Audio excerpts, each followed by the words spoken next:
तो चलिए आज हम लोग एक्सरसाइज पढ़ेंगे 4.4। तो एक्सरसाइज 4.4 सबसे पहले हम डाल देते हैं एक्सरसाइज 4.4। इसके पहले की वीडियो में आप लोगों ने पढ़ा था एक्सरसाइज 4.3 पार्ट 1 और पार्ट 2। अब यहाँ हम लोग को स्टडी करना है एक्सरसाइज 4.4। एक्सरसाइज 4.4 में हम लोग को जो क्वेश्चन दिए जा रहे हैं, पहले क्वेश्चन में कहा जा रहा है आपसे कि find the nature of the root of the following quadratic equation if the real root exist find they. कहा जा रहा है कि हमें नेचर निकालना है, दिए हुए क्वाड्रेटिक इक्वेशन का नेचर निकालें।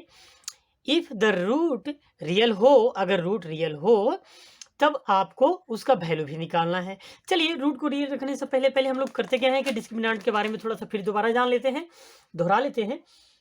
हम जानते हैं किसी भी क्वाड्रेटिक इक्वेशन का जनरल फॉर्म जो हमारा होता है a x square plus b x plus c is equal to 0। ये क्वाड्रेटिक इक्वेशन है। यहाँ ए जो है एक्स स्क्वायर का कोफिशिएंट और बी एक्स का कोफिशिएंट, सी हमारा कांस्टेंट टर्म है। अब इसमें जो हम एक वैल्यू निकालते हैं डी, जिसे इंडिकेट किया जाता है डी से, जिसका मतलब होता है डिस्क्रिमिनांट, जिसका वैल्यू होता है बी स्क्वायर माइनस का 4ac। B square minus 4ac जो कि डिस्क्रिमिनांट के नाम से जाना जाता है। अब इस डी के वैल्यू को निकाल करके हमें पता करते हैं कि रूट हमारे रियल होंगे या नहीं होंगे।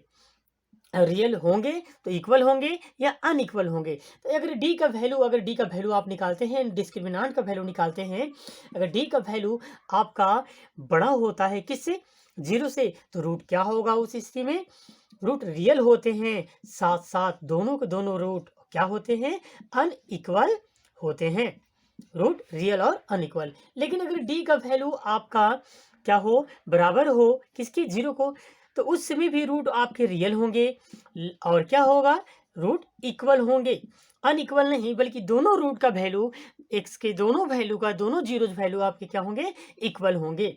लेकिन अगर डी का वैल्यू आपका लेस देन हो जाता है 0 से, तो कोई भी रूट रियल नहीं होगा। नो एनी रियल रूट, कोई भी रूट आपके रियल नहीं होंगे। ये बातें हमें माइंड में पहले रखनी होंगी। अगर रूट रियल होंगे तो फिर इसके बाद आपको श्रीधराचार्य का फॉर्मूला हमने पहले भी बताया था, जिसे हम लोग क्वाड्रेटिक फार्मूला भी कहते हैं।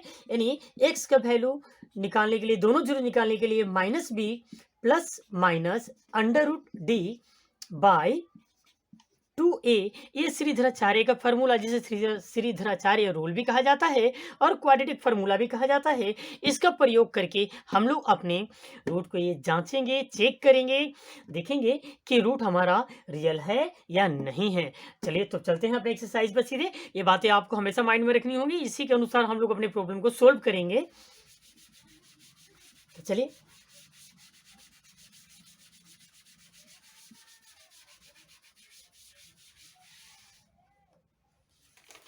एक्सरसाइज 4.4 में पहला क्वेश्चन हमारा दिया जा रहा है कि हमें चेक करना है, find the nature of the root. Root का नेचर चेक करें, बताएं कि क्वाड्रेटिक इक्वेशन के दिए हुए जो है आपके कि रूट रियल हैं या नहीं है। अगर रूट रियल हो, if the real root exist, अगर रियल रूट का अस्तित्व हो, then we have to find then, तब हमें क्या करना है, उन्हें निकालना है। इसमें क्वेश्चन नंबर 1 का पहला क्वेश्चन आपको दिया गया है 2x square minus 3x plus 5 is equal to 0। ये पहला क्वेश्चन है। चलिए अपने इस पहले क्वेश्चन को सोल्व करते हैं।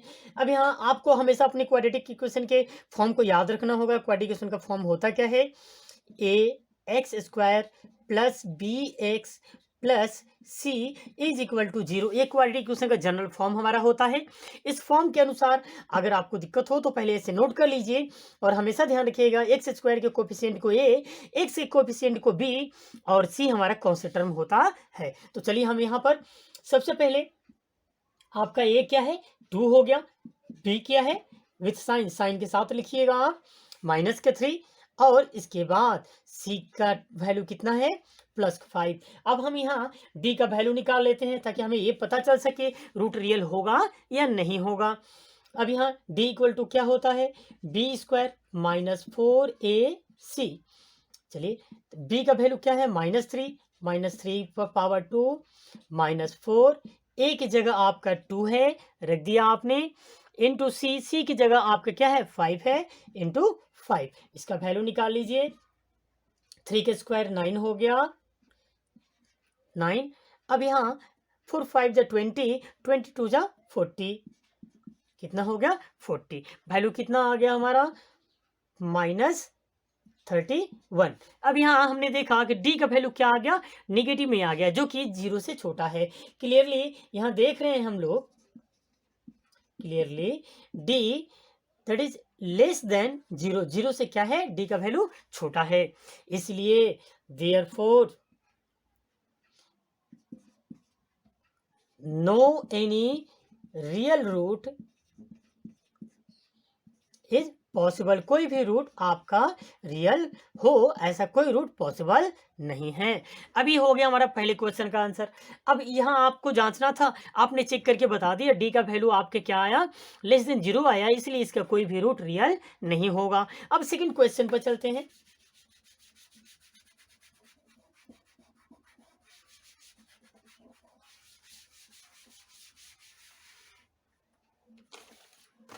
सेकेंड क्वेश्चन हमारा क्या दिया जा रहा है, 3x² -4 √3x + 4 is equal to 0। चलिए क्वेश्चन सेकेंड हमारा दिया हुआ है, इसे नोट कर लेते हैं हम लोग जल्दी से। 3x² -4 √3x + 4 is equal to 0। अब इसे जल्दी से जांच कर लेते हैं हम लोग, चेक कर लेते हैं। सबसे पहले यहाँ ए का वैल्यू आप नोट कर लीजिए 3, बी का वैल्यू क्या होगा -4 √3 एंड सी का वैल्यू क्या हो जाएगा आपका 4। डी का वैल्यू डिस्क्रिमिनेंट निकालते हैं हम लोग, b² -4ac, बी का वैल्यू -4 √3 का होल स्क्वायर, माइनस का साइन 4, ए की जगह आपका वैल्यू क्या है 3 है, इंटू 3, सी की जगह क्या है आपका 4 है, 4 रख दिया आपने, डी इक्वल टू, अब यहाँ स्क्वायर निकालते हैं। अब माइनस का स्क्वायर कीजिएगा तो माइनस माइनस प्लस हो जाएगा, 4 का स्क्वायर करेंगे तो 4 4 जा 16, √3 के स्क्वायर करेंगे तो कितना हो जाएगा √3 इंटू √3 केवल 3 हो जाएगा, यानी 16 इंटू 3, 16 3 जा 48, ये माइनस, अब यहाँ 4 3 जा 12 और 12 4 जा 48 इज इक्वल टू क्या हो गया 0। यहाँ देख रहे हैं हम कि डी का वैल्यू क्या आ गया, 0 के इक्वल आ गया, इसीलिए एस रूट रियल होंगे, as root will be real, root will be real and equal, root क्या होंगे रियल होंगे और इक्वल होंगे। अगर रूट रियल और इक्वल हो तो हम डायरेक्ट इसके वैल्यू को निकाल सकते हैं, रूट का वैल्यू क्या हो जाएंगे, तो हमारे रूट्स हो जाएंगे, जो रूट का वैल्यू दोनों रूट इक्वल होंगे, x इक्वल टू -b/2a से निकाल सकते हैं हम लोग इस रूट को। चलिए तो b का वैल्यू आपका क्या आया है, b का वैल्यू -4 √3 है, यह रख देते हैं, ये तो इसका फॉर्मूले का माइनस हो गया, इसका क्या है -4 √3। अब नीचे है आपका डिनोमिनेटर में 2 इंटू ए का वैल्यू क्या है आपका 3 है, वैल्यू कितना हो गया माइनस माइनस प्लस 4 √3, नीचे हो गया 2 इंटू 3, 2 से इसे कट कर दीजिए, 2 2 कितना हो गया आपका 2 √3/3, यानी x के दोनों वैल्यू आपके 2√3/3 के इक्वल होंगे, दोनों जीरोज एक समान होंगे। अब यहाँ आपने इसी भी चेक कर लिया, जांच कर लिया। अब हम लोग का क्वेश्चन लास्ट बचा है पहले का, उसको भी हम लोग चेक कर लेते हैं।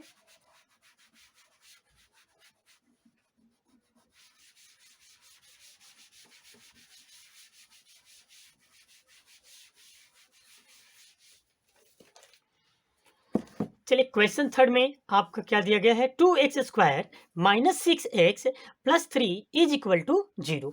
इस क्वेश्चन को अब उतार लेते हैं हम लोग अपने इस क्वाड्रेटिक इक्वेशन को, इसको जांच करना है हमें। 2x² -6x + 3 is equal to 0। चलिए अब इस भी चेक कर लेते हैं हम लोग, देखते हैं। अब यहाँ a का वैल्यू आपका कितना है, x² कोफिशिएंट 2, b का वैल्यू माइनस का 6, b equal to -6 and c constant term का वैल्यू कितना है 3 है। डिस्क्रिमिनांट जल्दी से निकाल लीजिए, बी स्क्वायर -4ac ये हो गया आपका। बी का वैल्यू क्या है माइनस का 6, -6 पे पावर 2 -4, ए का वैल्यू क्या है 2 है, यहाँ से 2 रख दीजिए। फिर इंटू सी का वैल्यू क्या है 3 है, 3 रख दिया आपने। डी का वैल्यू 6 के स्क्वायर कीजिएगा 36, माइनस के स्क्वायर कीजिएगा माइनस माइनस प्लस यानी 36। अब यहाँ 4 2 जा 8, 8 3 जा 24, माइनस का 24, यहाँ वैल्यू कितना आ गया 12। 6 - 4 2 और यहाँ 3 - 2 1। यहाँ देख रहे हैं कि डी का वैल्यू क्या है आपका 12 है। क्लियरली डी जो है ग्रेटर देन 0 है, इसलिए रूट आपके पॉसिबल हैं। Therefore root will be real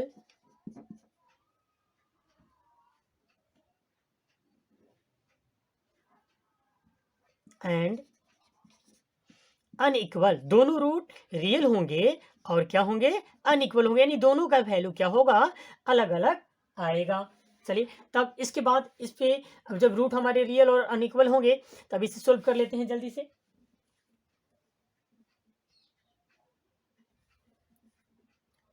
x equal to -b plus minus under root d by 2a, ये क्वाड्रेटिक फार्मूला हमारा है या जिसे हम लोग श्रीधराचार्य रूल भी कहते हैं, ध्यान रखिएगा। अब यहाँ b का value x equal to b का वैल्यू आपका क्या है -6 है, ये फॉर्मूले का माइनस, और b हमारा ऑलरेडी नेगेटिव है, प्लस माइनस d का वैल्यू आपने ऑलरेडी निकाला है कितना है 12, यहाँ से उठा करके 12 रख दीजिए, नीचे हो गए 2 इंटू ए का वैल्यू आपका कितना है 2 है, 2 रख दीजिए।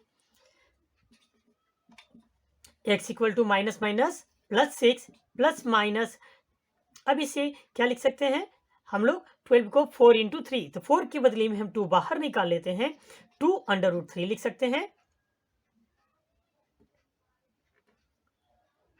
2 अंडर रूट 3, नीचे हो गया आपका 4। चलिए अब इसे